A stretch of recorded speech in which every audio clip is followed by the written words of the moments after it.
friends, welcome to AJ Akshar Academy YouTube channel. In this session, I am going to discuss electromagnetic waves. This introduction. If you like this video, please like and subscribe to our channel. Please share your valuable comments in the comment section. Okay, let us go to the today's session. Waves. See this picture carefully.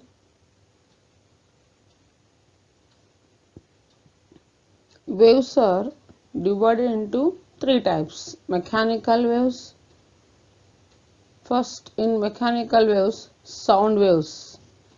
Here this is the vibration. Sound is produced by the vibrating body. Sound is a form of energy. It causes sensation of hearing. Next, oceanic waves. Next, waves on strings. Here we are producing the waves on strings by using sonometer experiment. Next, electromagnetic waves. In this, light waves. See, these are the light waves. UV rays, ultraviolet rays. These are the ultraviolet rays. X-rays. This is the X-ray. And next, the third is matter waves. In matter waves, electron waves. What is an electromagnetic theory? Let us discuss. Electromagnetic theory. Theoretical understanding. Coulomb's law and Gauss' law explain electric fields and forces. So, Ampere's law and Faraday's law explain magnetic fields and forces. So, these laws were verified in many experiments. Coulomb's law and Gauss' law explained electric fields and forces. Ampere's law and Faraday's law explained magnetic fields and forces. So, these laws were verified in many experiments in electrical field and in magnetic field. So, Maxwell formulated electromagnetic theory according to which accelerated charge sets up a magnetic field in its neighborhood. Next, predictions from Maxwell's equation. Existence of electromagnetic waves, time varying electric and magnetic fields propagate in space. Speed of waves turned out to be close to speed of light. Remarkable conclusion that light is an electromagnetic wave. Next we will discuss discovery of EM waves. First one, EM stands for electromagnetic. EM stands for electromagnetic. Next, how does the electric or magnetic field form? So, a time varying magnetic field gives rise to an electric field. So, a magnetic field can produce an electric field. Maxwell proposed a modification to Ampere's law. So, time varying electric field produces a magnetic field. So, this gives a new way to create a magnetic field. Also gives equations of electromagnetism as symmetry. Next, let us see the symmetry of E and B. Symmetry of E and B. Time varying magnetic flux phi B. So that is Faraday's laws. Here time varying magnetic field B bar. Next, time varying electric flux phi E. This is Ampere's law and time varying electric field E bar. Okay, this is symmetry of E and B. Now discuss MCQs. First one. Dash are electromagnetic waves. Sound waves, light waves, UV rays, both B and C. So, dash are electromagnetic waves, both B and C. Light waves and UV rays are electromagnetic waves. Next one. Time varying magnetic field gives rise to an magnetic field, gravitational field, electric field, electromagnetic field. So, time varying magnetic field gives rise to an electric field. Okay. Next. Now, I'll discuss displacement current and Ampere's law. What is Ampere's law? Let us discuss. Ampere's law. According to this law, the line integral of magnetic field along any closed path or circuit is mu naught times the total current passing through the closed circuit. So, according to this law, the line integral of magnetic field along any closed path or circuit is mu naught times the total current passing through the closed circuit. So, this is line integral. This is magnetic field integration of B dot dl, that is equals to mu naught into I. How is magnetic field created between the plates of a condenser? When a time varying current is applied to a condenser, there is a flow of electricity, so there must be a magnetic field created between the plates of the condenser. But now, is Ampere's law applicable for this condenser? Let us discuss. No. But Maxwell observed that the Ampere circuit law cannot be applied between the plates of the condenser, as in the case of a conductor. So, see, this is the conductor path for the Ampere's law. Here current passing through this, and this is the dl, bulging surface and electric field. Maxwell explained that Ampere's law is valid only for steady currents or when the electric field does not change with time. So then Ampere's law is applicable for what? Let us discuss. To remove this inconsistency, he suggested existence of an additional current called displacement current, that is ID. So what is the displacement current ID? Consider a parallel plate capacitor being charged by a battery. Next, current carried by the conductors due to the flow of charges is called conduction current. Current due to charging electric field is called displacement current. Source of magnetic field is conduction, electric current due to the flowing charges, time, rate of charge of electric field. Applying Ampere's law for loops L1 and L2, integration of L1b dl, that is equals to mu I, but integration of L2 b dot dl, that is equals to mu naught I, since no current flows through the region between the plates. So, but practically it is observed that there is a magnetic field between the plates. Hence, Ampere's law fails. Okay. Next. So that is integration of L1 B bar dl bar, that is not equal to mu naught into I. What is displacement current density? Displacement current density. So the displacement current per unit area is known as displacement current density. JD is equals to ID by A, that is equals to epsilon naught by A, d phi E by dt. ID is equals to epsilon naught into d phi E by dt.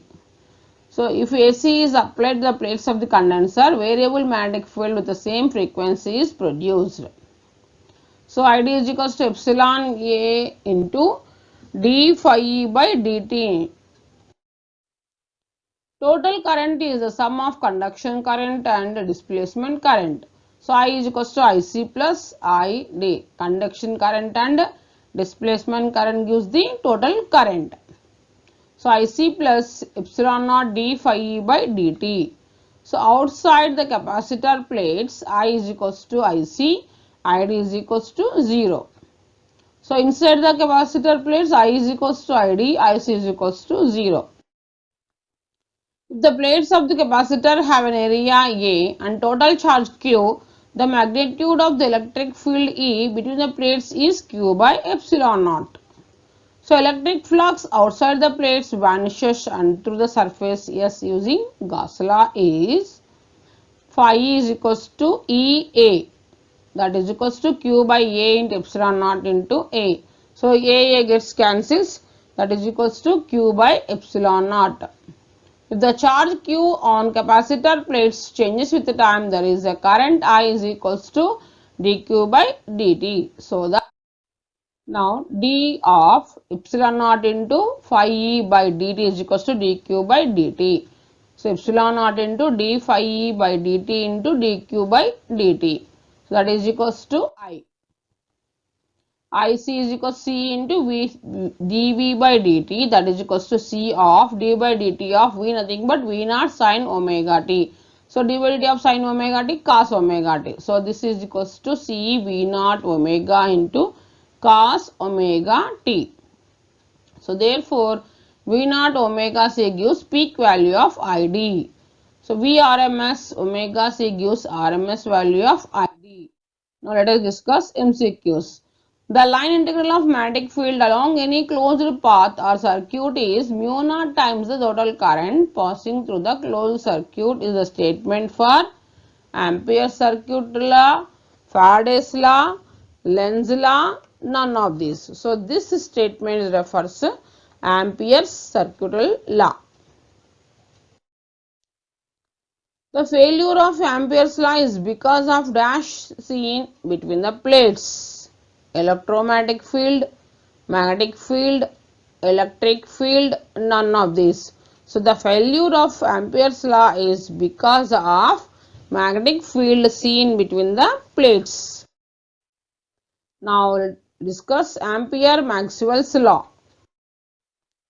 Modified Ampere's circular law or Ampere's Maxwell's circuital law. When do IC and ID exist? Conduction current IC exists in the connecting wires and displacement current ID exists in the gap between the plates. So hence conduction current is due to the time varying magnetic field and displacement current is due to the time varying electric field. What is Ampere's modified law? Maxwell assumed that some sort of current must be flowing between the capacitor plates during charging process. So he named it displacement current. So hence modified law is as follows. Integration of B dot dl that is equals to mu naught of IC plus ID, or integration of B dot dl that is equals to mu naught of IC plus epsilon naught d phi E by dt. Here conduction current IC is the current due to the flow of charges in a conductor. So displacement current ID is equals to epsilon naught d phi by dt is the current due to changing of electric field between the plates of the capacitor. So displacement current ID is equals to conduction current IC, where IC and ID in a circuit may not continuous but their sum is always continuous. Let us see how we measure magnetic field in a gap. Measurement of magnetic field in a gap. A variable current is applied to a parallel plate condenser. Here this is the parallel plate condenser. Consider a point Q above the condenser. In the condenser current IC flows. Magnetic field B bar is determined from the following equations. So integration of B bar dot dl bar is that is equals to mu naught of IC plus ID. So ID is equals to 0 at Q. So therefore integration of B dot dl is equals to mu naught into IC. So consider a point P in between the plates of the condenser. Conduction current IC is equals to 0. So then the magnetic field B is determined from integration of B bar dot dl bar is equals to mu naught into IC plus ID.